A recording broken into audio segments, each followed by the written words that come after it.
How Venezuela became so incredibly poor will shock you. Venezuela, a country few could find, received a few pennies every time you filled up your gas tank. Venezuelan oil affects almost every aspect of your existence: highway asphalt, tire rubber, computer plastics, shoes, TVs, shampoo, smartphones, furniture, and more. But despite being richer than the UK, Venezuela is the poorest country in the Western Hemisphere.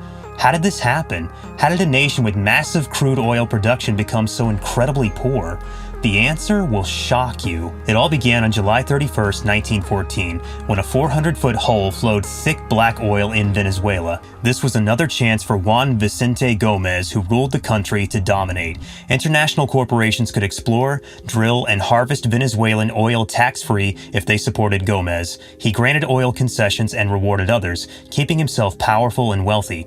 In just 21 years, Venezuela became the second largest oil producer in the world, depending on oil money for 2/3 of its government's revenue and 90% of its exports. The early banks and oil industry paid well, creating a service economy. Venezuelan farmers fled to the city for oil money, and oil demand drove Bolivar's demand in the early 20th century, lowering imports and raising export pricing. The Great Depression coincided, and the U.S. devalued the currency, increasing the Bolivar by 70%. Venezuelans had fantastic jobs, imported luxury products, and modern conveniences. Civilization became oil dependent. By the late 1930s, its overvalued currency set corporate, labor, and goods prices, and the cost of living upset Franklin D. Roosevelt, who sought a second report. In 1939, Caracas was the most expensive city, and Gomez had enormous areas of property and monopolies in paper, beef, and dairy. He built the first army, crushing resistance, and gave the government control over all public income to keep power. The Venezuelan government became an entrepreneur after inheriting his businesses.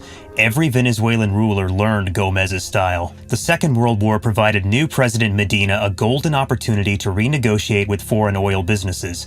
He wrote Roosevelt for help, and Roosevelt sent legal advisors to help the Venezuelan administration negotiate after Mexico nationalized its oil a few years previously. The 1943, or 50-50 principle oil law, handed the Venezuelan state 50% of oil profits. Famous legislator Juan Pablo Perez Alfonso found that Middle Eastern oil was more profitable than Venezuelan oil, so Venezuela sent a Middle East delegation with translated 50-50 principles, reviving Venezuelan oil. However, by the late 1950s, the inflated bolivar destroyed most non-petroleum sectors, and the remaining state-run companies employed tens of thousands. Oil prices determined Venezuelan pay, not talents, and the lucky business success boosted business. Thus, the goal was to gain a high-paying government post, collect bribes, and find ways to steal additional oil income. Despite social spending and state-run firms, most Venezuelans were unemployed. To minimize political ramifications from significant unemployment, food prices have to be low, harming the agriculture sector. The beliefs that Venezuelans held about their money were impacted as a result of these exceptional conditions. They rarely put money aside, instead spending it as soon as it came in, and due to currency fluctuation, the most luxurious hotels in the world may have been the least expensive option for them. But food shortages led to a weight loss of 8.7 kilograms in 2017, and the country imports the vast majority of its requirements while producing very little of its own. Quick forward to the last part of the 1990s, when a big part of individuals living in Venezuela were living in wretched destitution, defilement was boundless, and the disparity was at an untouched high. Hugo Chavez was elected to correct decades of wrongdoing, and he pursued socialism in the 21st century, gradually nationalizing significant businesses and hiking taxes on foreign corporations. Maduro's regime has been accused of massive human rights violations, including torture, censorship, and extrajudicial killings. Hugo Chavez was elected to correct decades of wrongdoing. The country's infrastructure proceeded to fall farther and further into disrepair while inflation continued its meteoric rise. Because of this, a large number of Venezuelans have escaped the country and are currently looking for refuge in the nations bordering Venezuela. The over-dependence on oil, as well as debasement and unfortunate administration with respect to Venezuela's administration, were significant supporters of the country's monetary breakdown. The riches of the nation were frittered away, and the people of the nation bore the brunt of the repercussions. citizens. The main part of the country's occupants struggled with getting by as the country's chiefs received the rewards of the nation's oil riches.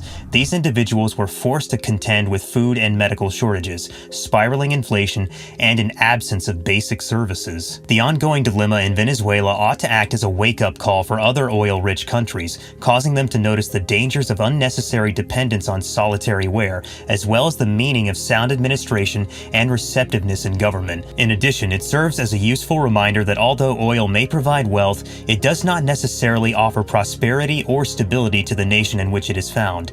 Individuals of Venezuela keep on enduring the worst part of the results that stream from the unfortunate administration of their administration, and it is as yet muddled whether the nation will actually want to haul itself out of its ongoing monetary and political emergency. Thank you for watching, and please share your thoughts on Venezuela's economic downfall in the comments below. Don't forget to subscribe to our channel for more videos on current events and global issues.